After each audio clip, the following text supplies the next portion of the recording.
Oh my gosh. Anyway, welcome to our panel. Deb, over to you. Thanks very much, Martha, and thank you to the School of Public Policy and to Dentons for including me today. This is going to be a really interesting panel. It's the intersection of military and economic security, and I think we've had a lot of threads come together during the morning conversations. The format will be just as what you've seen already this morning. Each of our panelists will speak for about 3 to 5 minutes on this subject, and then we'll launch into some questions, both from the floor and from myself if people are too shy to ask questions, but I don't think that's going to be the case. So just quickly, I'm just going to quickly introduce our panel, starting with David Angell, who's on screen from Ottawa. He's Foreign and Defense Policy Advisor to the Prime Minister. And then sitting to my far right is Dr. Ian Brodie, Professor of Political Science at the University, Dr. Rob Huebert, Director of Center for Military Security and Strategic Studies at the University of Calgary, and to my immediate right, Vice-Admiral retired Mark Norman from the Royal Canadian Navy. So, David, why don't we just start with you? You know what you're supposed to be speaking about, so give us that sort of 3 to 5 minute level set, and then we'll continue with Ian, Rob, and then Mark. Well, thank you. But I'll leave it to you to judge whether I know what I'm supposed to be speaking about. But listen, it's a real pleasure to be joining you. And I'm very sorry not to be doing so in person. Let me say a few words at the outset about the role of the G7 on military and economic security in general, and then offer a few comments on Kananaskis. But let me acknowledge at the outset that the Globe and Mail might have been a little bit ambitious in its headline on June 7th to the effect that Canada would, quote, seek agreements in global peace at Kananaskis. We won't. But we will build upon what I believe to be the G7's major role on military and economic security. Part of that role relates to the G7's principal but least visible value addition as a table for frank conversation amongst leaders on some of the world's most consequential issues. And of course, the membership is composed of some of the most consequential countries in the European Union. In my last role as the political director at Global Affairs, I had the occasion to support Minister Joly, the then foreign minister, at meetings of the G20 foreign ministers in Johannesburg in November and of the G7 foreign ministers in Charlevoix in March. And while both of those were important and consequential meetings, they couldn't have been more different in their essence. The G20 foreign ministers meeting was in effect a plenary, 2 sessions with between 50 and 60 speakers in each. The G7 foreign ministers meeting was a frank discussion on some of the most consequential issues. And these are discussions that frankly don't happen elsewhere, and these are discussions that result in G7 countries and the EU aligning their positions, exploring and understanding the differences between them, and having a coordinated way forward. And in my experience, no other process allows for such a frank exchange with regard to the wicked issues that are at the core of the military and security issues agenda. A second aspect of the role relates to the composition of the G7 and the breadth of its agenda. The focus of this panel is on military and economic security. And I'd contend that the G7 is one of very, very few tables globally at which both military security and economic security issues are addressed. I spent very recently 5.5 years as ambassador to NATO. We Canadians have argued that in an era when the alliance's technological edge is being contested for the first time, economic security is intrinsic to NATO. But not every ally agrees, and some of the EU allies insist that for them, it's the EU that is the table at which economic security should be discussed. The G7, of course, encompasses EU and non-EU allies alike, as well as the EU itself, and of course, Japan. And this is a unique composition in terms of addressing the breadth of the issue that this panel is focusing on. G7 is also unique in the flexibility of its agenda, and it's worth recalling that the only 2 ministerial tracks in the G7 that are permanent are foreign ministers and finance ministers. A third aspect of the G7's role in this regard relates to the formal decisions it takes and the decisions it implements. And these can be exceptionally consequential as it relates to both military and economic security. To take one example, the last time the G7 met at Kananaskis, leaders adopted the Global Partnership on Weapons of Mass Destruction, an initiative, multi-billion-dollar initiative, through which the international community soaked up the so-called loose nukes that had been released with the dissolution of the Soviet Union. The importance of the initiative in terms of military security really can't be overstated. Fast forward to Russia's illegal war of aggression in Ukraine, the bilateral security agreements that some 50 countries have negotiated with Ukraine were agreed pursuant to a G7 initiative which Canada can claim some authorship of. In addition, the G7 was responsible for the oil price cap, which has done much to reduce the oil revenues flowing to Russia to fund its military machine, and also for leveraging, for the benefit of Ukraine, the proceeds of frozen Russian sovereign assets. And just in the case of Canada alone, some $5 billion made available to Ukraine. So looking ahead, what can we expect at Kananaskis? Leaders meet at a moment of enormous flux globally, when tensions among G7 members are especially pronounced.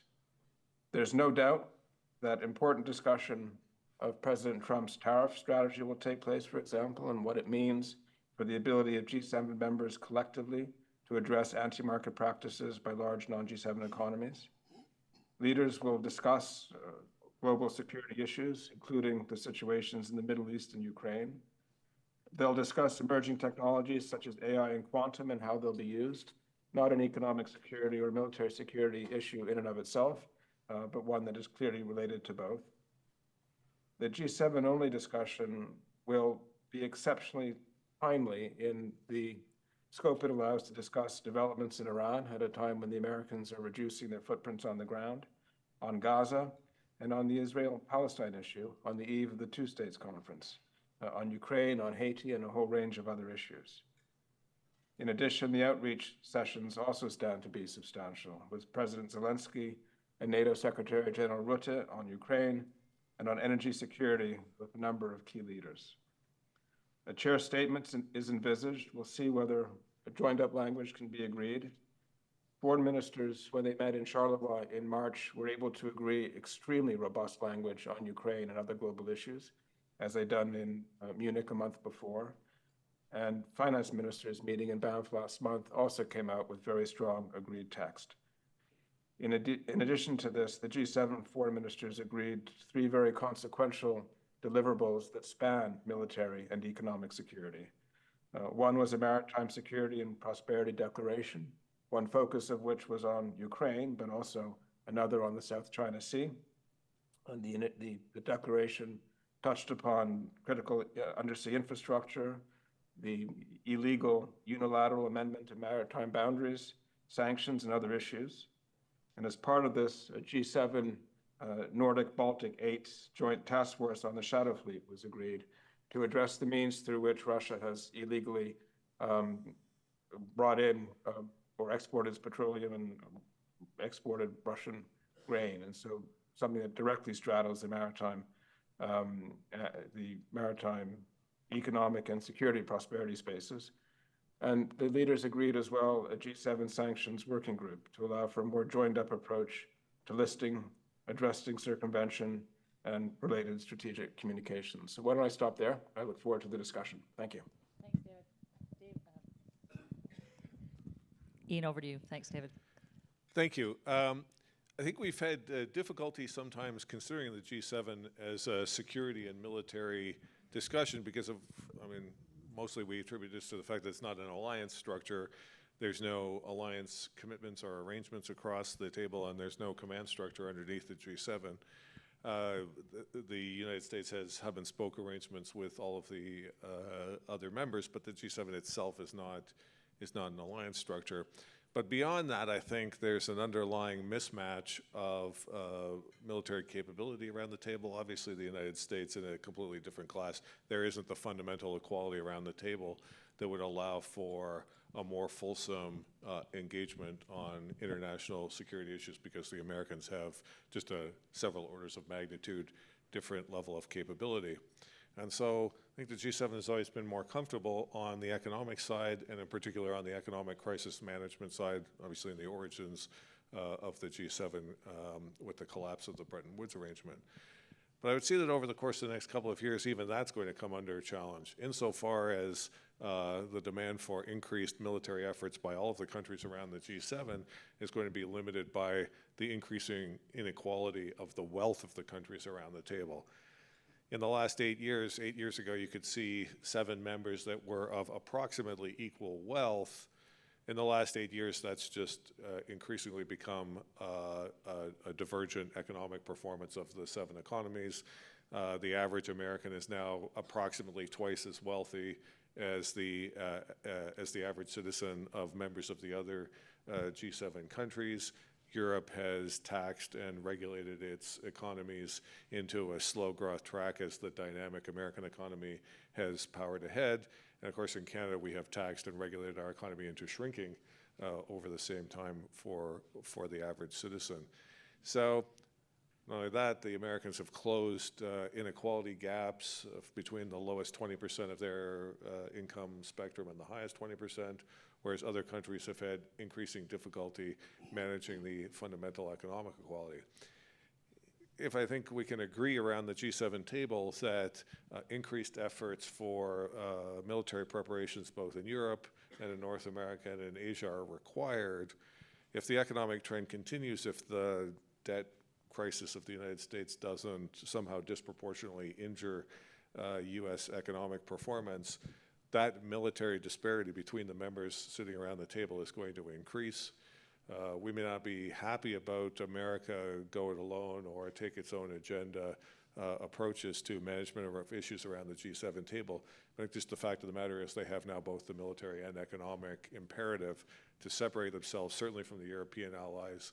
I don't think you have to go as far as Vance's criticisms of the Americans or of the Europeans to understand the European capability compared to the American capability is in decline.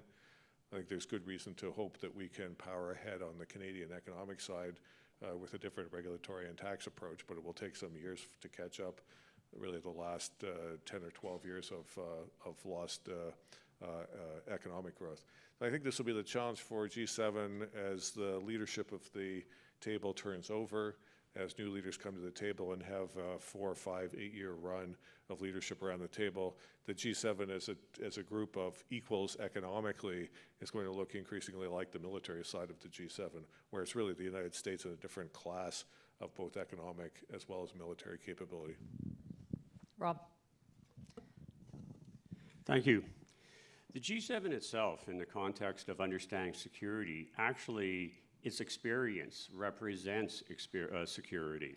In 1995, when the G7 met in Halifax, I was a graduate student at Halsey, and just to show you the way that security has evolved with the G7, at that point, one of the local radio stations had a contest. It was to see who could get shake hands with each of the G7 partners at that point. In other words, there were walk-arounds of Bill Clinton, Helmut Kohl. The only person that didn't do the walk-around, of course, was the Russian leader, Yeltsin. He was the one that remained outside. But I think it's reflective to consider that just in 1995, it was just seen as, hey, it is so safe, these guys could be walking around. Yes, the snipers were on the tops of the building when they were out, but you could. My wife shook hands with Clinton and got Kohl. We didn't get the other 5. But I mean, that sort of reflects upon what it started with.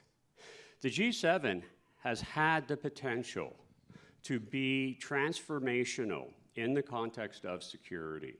And again, then the example that I would cite, and David made reference to it, was of course at the last Kananaskis meeting, the G7 stepped up to an agreement that the Norwegians, British, and Americans had with the Russians to basically take away their nuclear weapons. It went more than just simply getting rid of the loose weapons. We were addressing the issue of so much of the decaying ex-Soviet fleet up in the Murmansk region.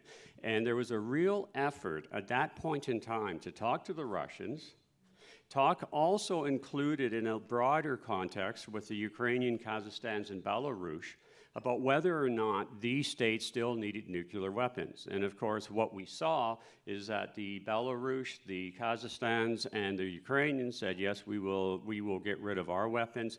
Russia, of course, said, we will take whatever money you will give us to help us get rid of our weapons.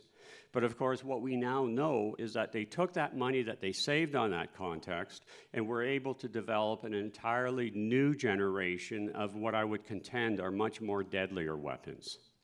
Now, the other problem that the G7 faces when it deals with security issues is it tends to look at specific conflicts.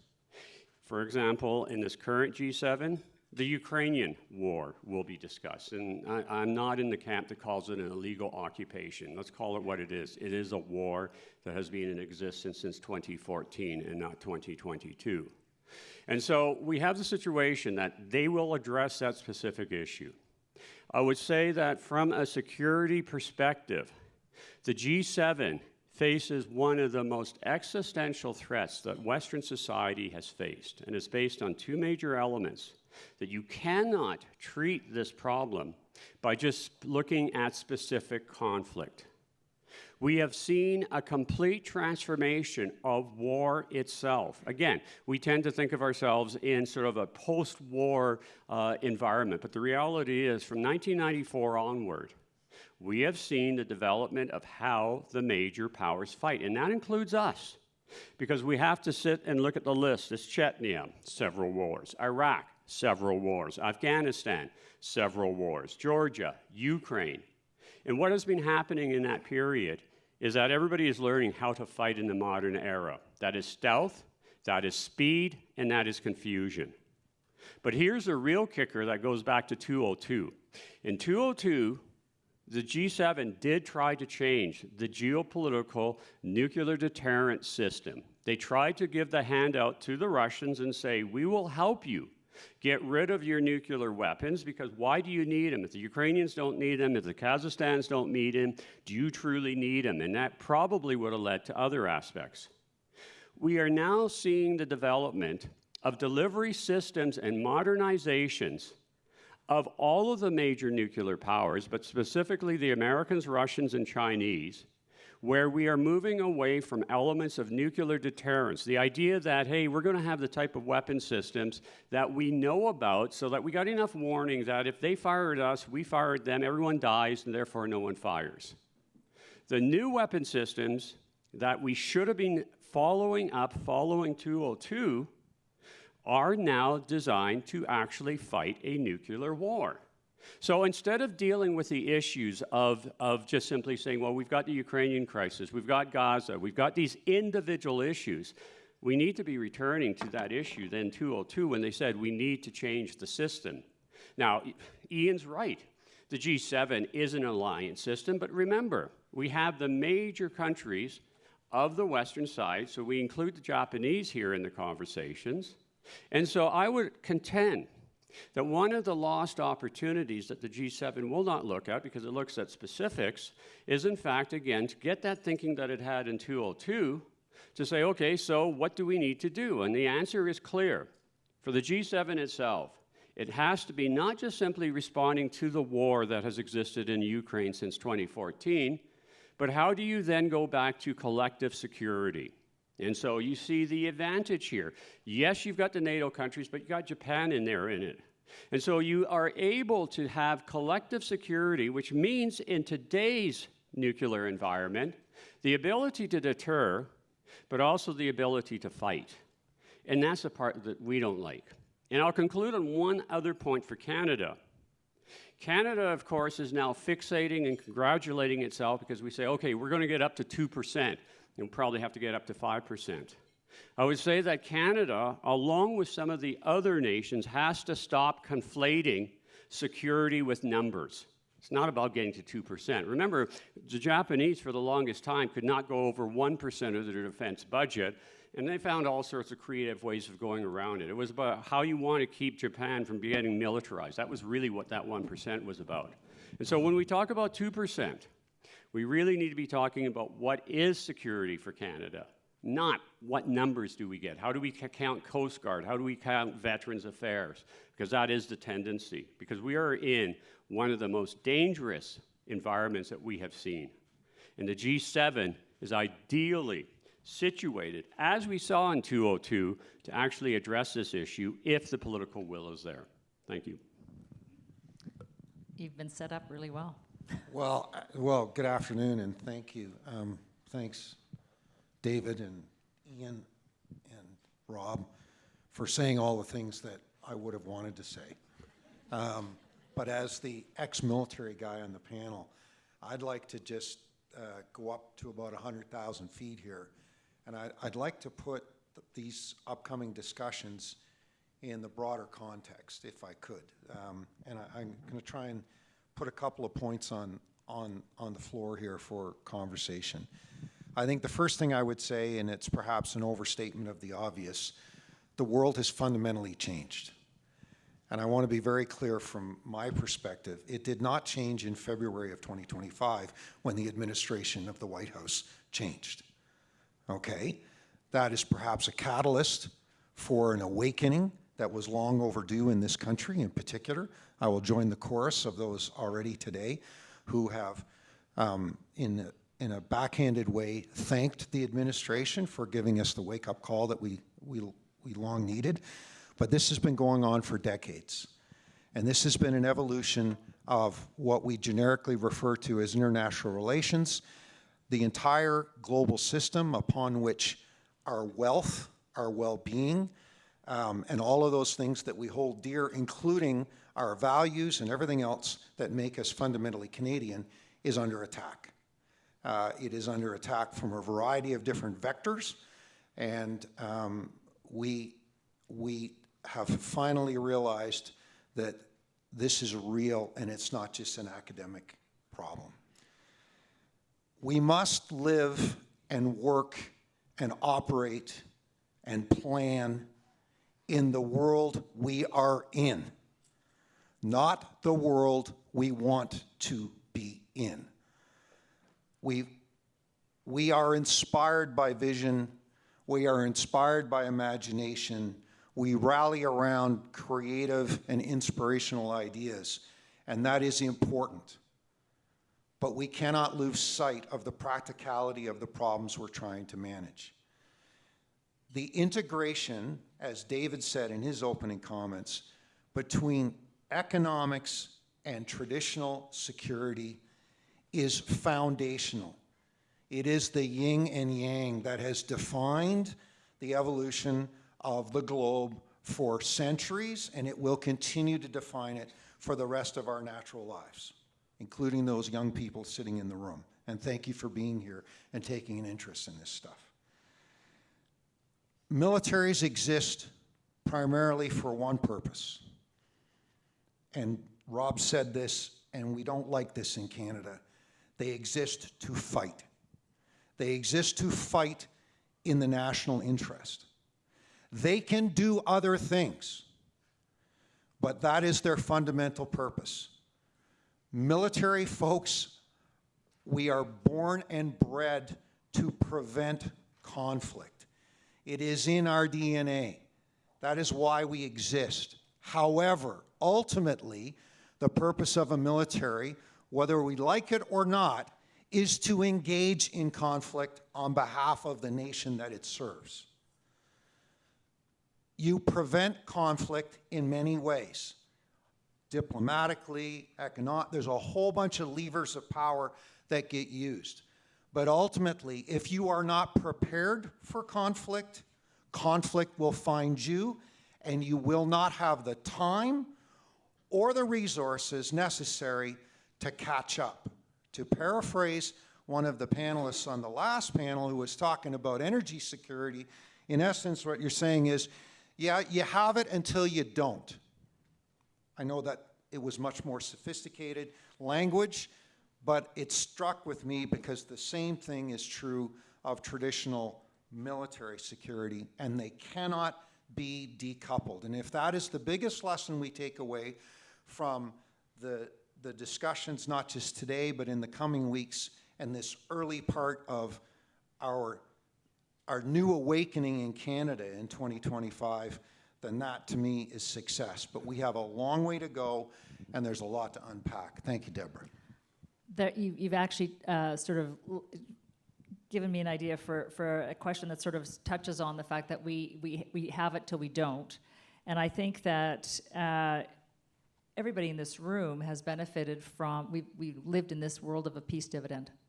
And because of that, we haven't been required to spend as much on military security because we've had a relatively quiet times in the post-World War II and post-Cold War era. So now everything's changed. And how do we make sure that there's a commitment to that spending? That spending has to happen every year, not just 1 year for 2% is not just 1 year, it's ongoing and it has to grow. But you also have a mindset that doesn't necessarily understand what we were able to benefit from, use arguably those defense spending dollars in other areas to support other areas of what Canadians expect. And now we've got to change that conversation quite dramatically and quite quickly. Wondering if that's something that we can do as a country. Are you asking us? I'm asking you. I'll start off with that, and I'll offer a little bit of pushback on that, because we often have in Canada, we have this misperception, and I will contend it's a misperception, that the world changed after 1989. And in fact, I would argue that really what had happened is that we achieved a momentary period where we were able to get control over the military future of what was then the Soviet Union, Russia. And of course, we didn't pick up the mantle on that. And the G7, as I said, it missed opportunities in my view. But remember, in 1989, when we say the peace dividends come, we may be thinking that, okay, that is a time that we can take the pedal or our foot off the pedal. But remember, Chinese defense expenditures in 1989 was less than Canada's. They were paying roughly $19 billion a year. Ours was about $21 billion. And so we see the lessons that they learned from Tiananmen Square and from the fall of the Berlin Wall was very different. So again, it's an issue not so much in terms of the peace dividend, and this was something that I think the G7 could have paid much closer attention to, but a transformation of the international security from a bilateral form to what is now, of course, the trilateral. And so to get to Deborah's point, what that means is, of course, is what we need to be able to understand, and it echoes what the Admiral was saying. From a purely Canadian perspective, we put Canadians at risk by pretending that somehow we are isolated from these events. These events are not in isolations. They are very much real. And the points that the Admiral was saying in terms of fighting has always been there. It's a question of whether or not we as a society, but even equally more important, our political elites fully are willing to acknowledge that. And that becomes the problem. And I think what has been the awakening is, of course, the realization that war is coming. The question is, what type of shape will Canada be in at that time? David, do you want to weigh in?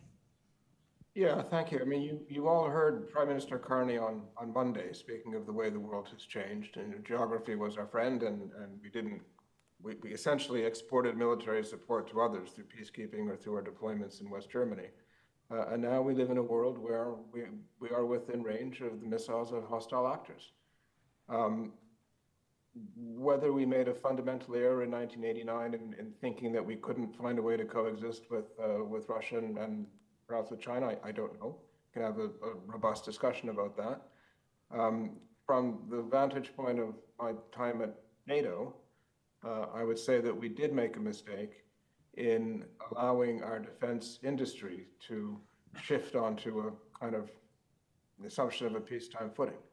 And so we find ourselves in a world where threats to Canada and to our allies are increasing, where Russia is very clearly on an economic war footing, and where we still have a defense industry that is based on the presumption of a peaceful world in which the possibility of our having to go on a war footing ourselves was remote, and that's not the case. So there is a fundamental shift required, and that's what the Prime Minister was speaking to on Monday.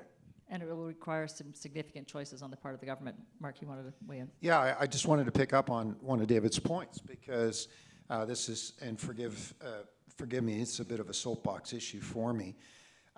The defense industrial component of this, I think, is a huge part of the conversation. And it's resonating in the capitals of the other G7 members, some of which have more sophisticated or robust defense industries and relationships between the state and their industry. But it is certainly driving home one of the key issues that has plagued us, as David said, for decades. We naively assumed that we could be the consumers of other people's stuff. And we see this across the board in multiple sectors, which is why many of the discussions, both earlier today and I'm sure later this afternoon, will echo some of these themes. We need to take far more proactive interest in the resilience of our own national capacities. And this includes defense industry, which is much more capable than most Canadians understand. It doesn't mean we're going to do everything, but there's a lot of things we can do and a lot of things that we should do. And I remind anybody who will listen on the media or anywhere else and here in this room, all you need to do is reflect back on your own personal recent experiences through the pandemic and ask yourselves, how many of those things that we were dependent upon did we give up the capacity to make ourselves? And that is not the place you want to be when Rob Hubert's apocalyptic scenario that he's describing plays out. And I'm not being facetious, but that's the reality of this. And we need to wake up and realize that nobody is going to look after us. As much as they may like us, they're not going to look after us, and we have to figure out how to look after ourselves. So thanks for that. Do you want to say anything, Ian? Otherwise, I'm going to jump to a question from the floor. Yeah, I'm not quite as worried about these. I mean, these are serious issues, and there's problems. I understand that. The big threat is not that we need to expand, defense industrial complex. We need to expand projection of military forces. We need to modernize. We need to increase pace of innovation and so forth. We are capable of doing all of that. I'm confident of that. The winner of this contestation will be the one that can mobilize financial resources most effectively. And on that front, the big threat is in a very short period of time, the United States going from 50% debt to GDP ratio to 100% debt to GDP ratio. I mean, at the moment, I don't see how, if the United States having spent $1 trillion on this and $1 trillion on that and $1 trillion on some other damn thing, if we needed to spend $15 trillion collectively for a serious conflict with Russia or a serious conflict with China, who has the borrowing capacity to mobilize that kind of resource? Because we're going to make mistakes. We're going to write off billions of dollars, trillions of dollars worth of military equipment. We're going to suffer societal damage. There's going to be damage to civilian infrastructure. If there's a nuclear escalation, there's going to be orders of magnitude worse. The question is, who can mobilize the financial resources that are needed to do that? And that, to me, is not clear at the moment in the Western Alliance. That's a G7 question. Go ahead, Rob. And if I can jump on 2 points that both Ian and the Admirals made. On Ian's point about the expenditures, another factor that no one pays attention to is the Americans have just spent $500 billion modernizing their nuclear capabilities. They have the B-21 that's coming up, the Sentinel's replacing the Minuteman, and they are about to launch the Columbia that is going to be replacing the Ohio. So in other words, this is all happening on top of the type of expenses that Ian is talking about. The other factor in terms of the political will factor that the Admiral was referring to, and I think of the panel on energy security. And we sit there and we say, okay, the Russians are the coming threat. We should have seen this before, et cetera, et cetera. Consider the fact that the Russians, when they emerged from the worst elements of their separation from the Soviet Empire, had a GDP less than the Netherlands. And throughout the period that they are modernizing both their conventional forces to be able to take on the Chechens, the Georgians, and then the Ukrainians, maintaining and modernizing their nuclear force, their GDP is roughly akin to Canada's. So we think in terms of the challenges that we have faced in trying to get Nanisivik up and running, and we think of the 22 bases that the Russians have modernized, expanded, or created going along their northern region. And so again, we come back to this realization that it is political will, because the major enemy we are facing does not have that much more of an economy. And by the way, what is it based on? Oil and gas. And so again, we come back to this issue of the fact that a great deal of responsibility is how we perceive this. We have the capability if we have the political will that can mobilize the society. So 2 key words I want to leave on this topic with you. They've come up extensively already today. Resilience and productivity.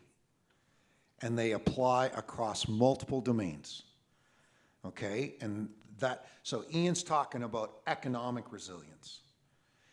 And to some degree, the productivity in terms of actually delivering the kinds of capabilities, which is what Rob's talking about. So those words are going to repeat, I'm sure. Well, just to pick up on what Rob's been talking about, is just a couple of things on the nuclear issue. So is it time for Canada to develop its homegrown nuclear capabilities, submarines and other weapons? And do we think that nuclear deterrent still applies and is still relevant in today's world? Nuclear deterrence still relies, because we see this just in terms of the expenditures that the Americans, British, and French have given. So there's still that faith that you can, in fact, deter. But if we go to the words of the former commander of Northern Area and NORAD, General Van Herk, he is the one that brought to everyone's public attention that the only way that you can deter against some of the hypersonics and new weapon systems that you have is you need to be able to convince your enemy that you have those weapons and you can fight and are willing to fight. So deterrence has moved into a different era. And the other issue that we have to add into it that causes a huge complication, that once the second phase of the Ukrainian war began, after February in 2022, Putin does something that hasn't been done since October 1962, and that is to actually have a threat of using nuclear weapons. You've got to go back to the Cuban Missile Crisis to find the last time that was publicly done. The 1973 war, the threats to use nuclear weapons were quietly made, but they were not made in the same public context. All of which is to say that we are probably seeing, in the words of Herman Kahn, who is really the forefather of trying to convince us we need to think about how we fight a nuclear war, is that we do need to be thinking the unthinkable, because it is in fact changing. In terms of Canada's participation, Canada can only do it with its allies and friends. We simply do not have the capability of having the independence of any type of response for both the deterrent component and for the defense component. We need to do it with all 6 of the other G7s and our other allies. David, I'm going to ask you to weigh in on that. Do we have the allies? Do we have that relationship to do? With pleasure. I mean, we are members of a nuclear alliance.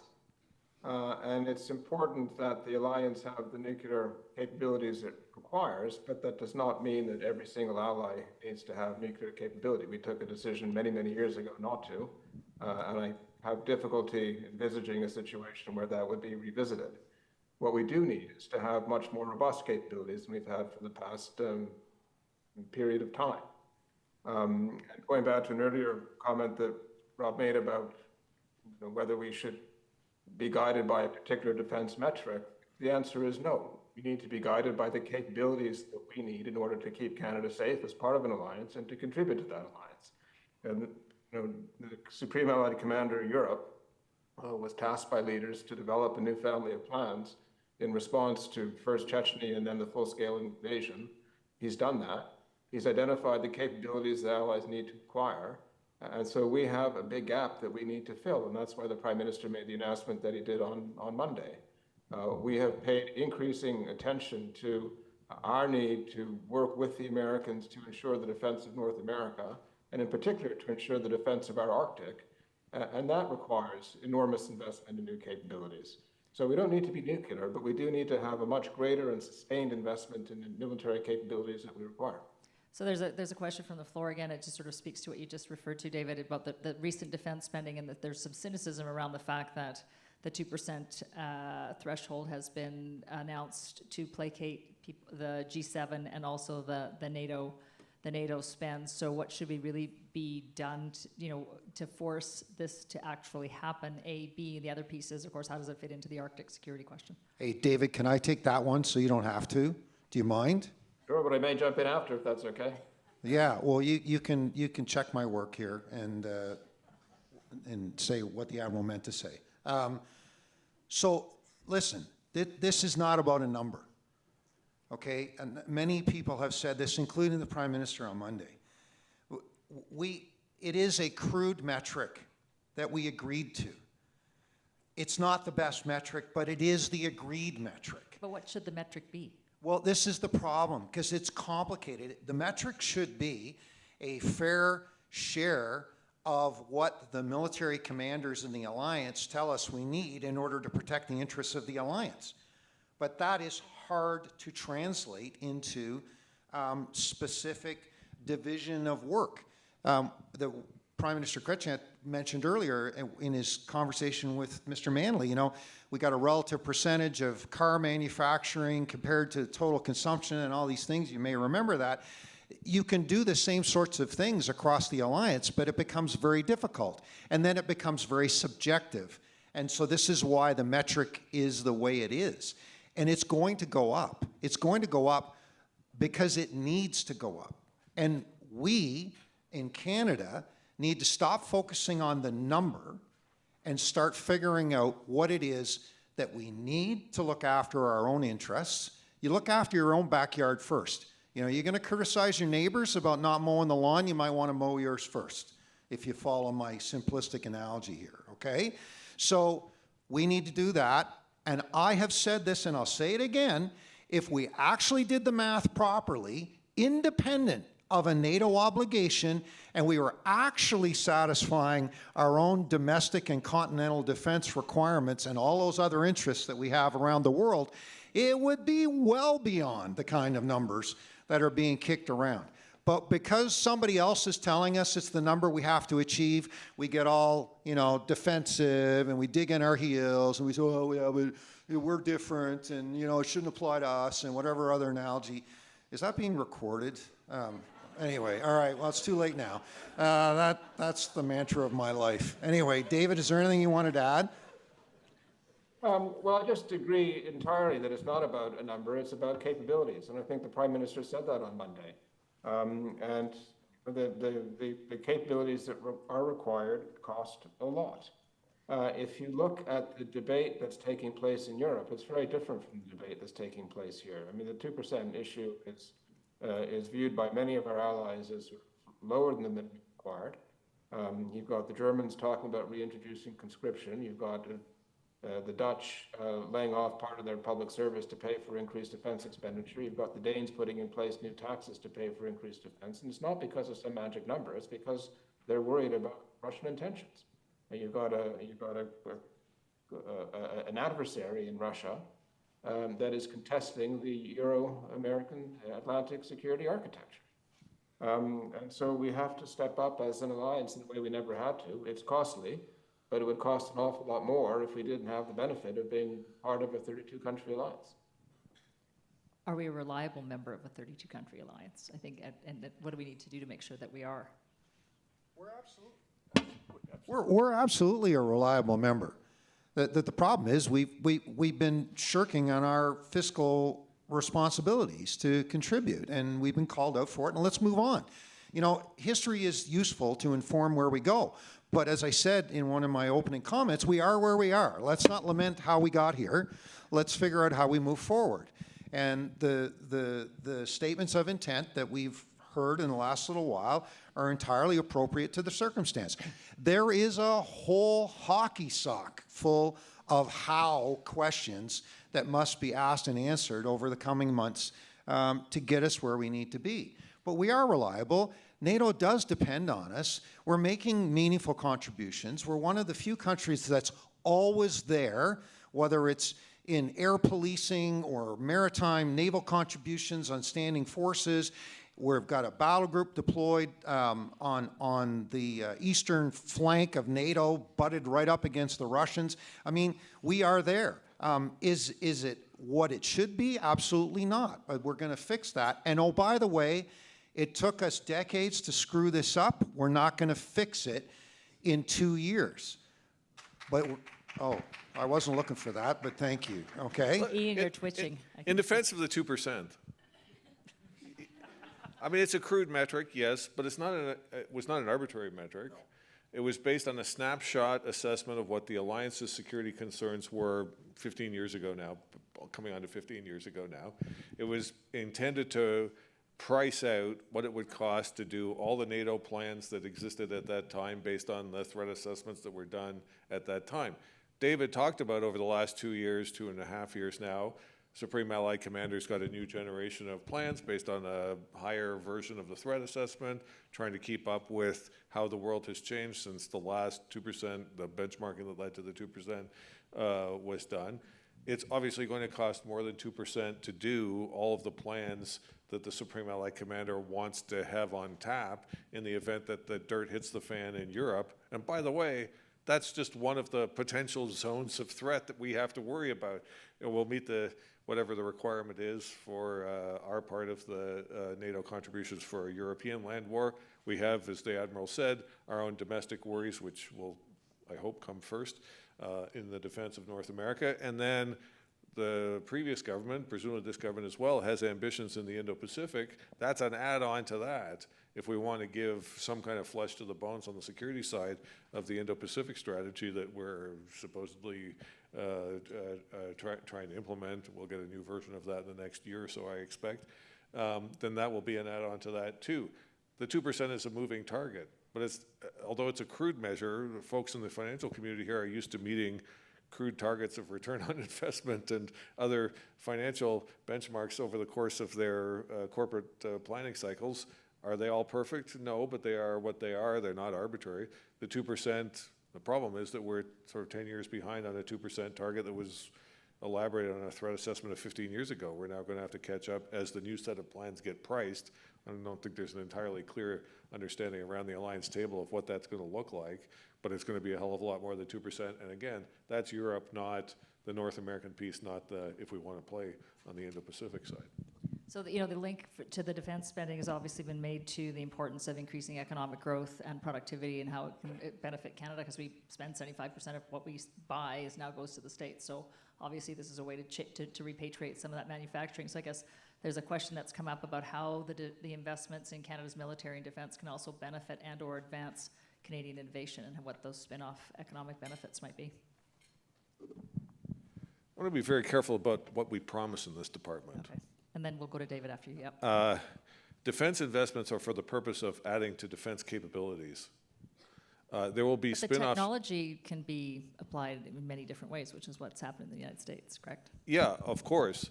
On the other hand, we're now 10 years into industrial technology benefits framework in Canada, which has had thin payoff compared to the industrial regional benefits system that existed before that, right? I mean, let's be careful about, yes, on the NATO side, we'll do what we owe to the alliance. I would say on the North American defense side, as we think about Golden Dome or whatever framework we're going to put around this, that's a possibility for developing domestic technologies on sensing and on intercepting that will have, might have other benefits. But let's remember, we're developing them for military purposes. If people in industry find other uses for it, that's great.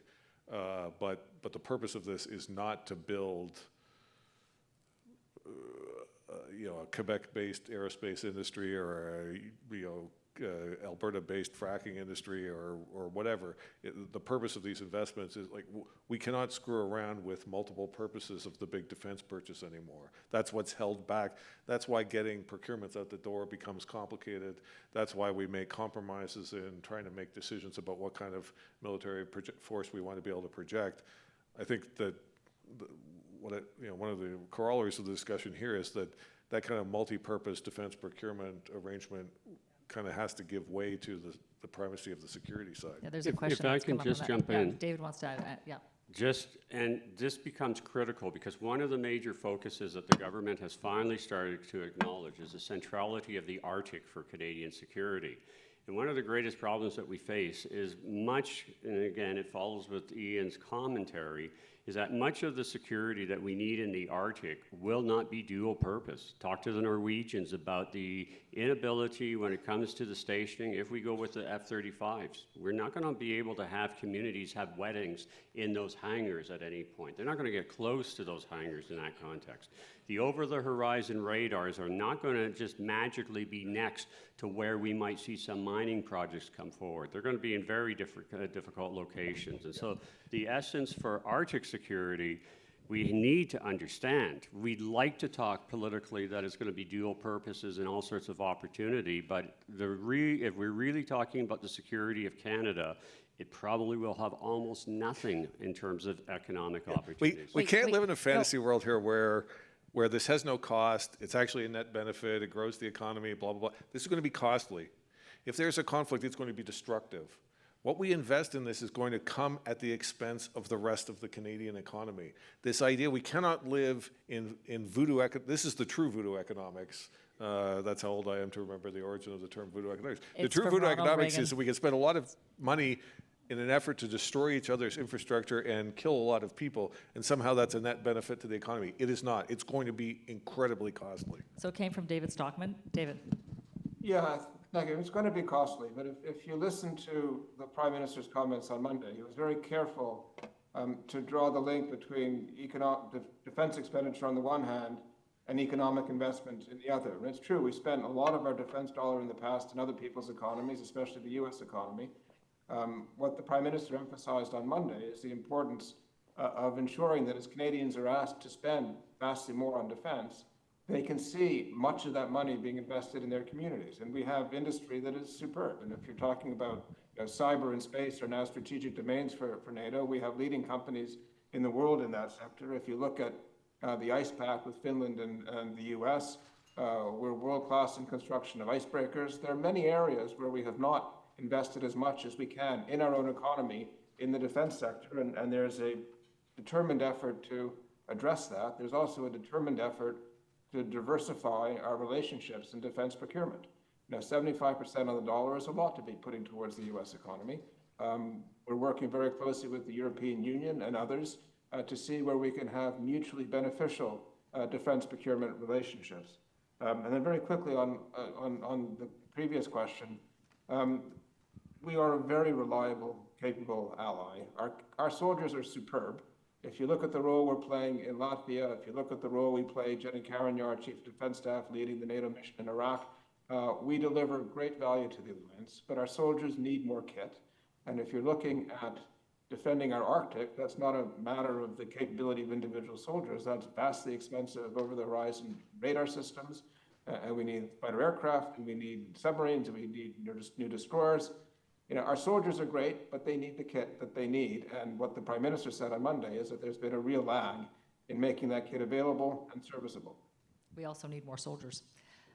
That's the other need part more of it. soldiers. Yep. We're at time. I want to please join me in thanking our panel for a very interesting conversation. I know we learned a lot. Thank you very much. And then I think Martha's going to come up and introduce the next panel. He's running away. Look at that. I was going to shake his hand.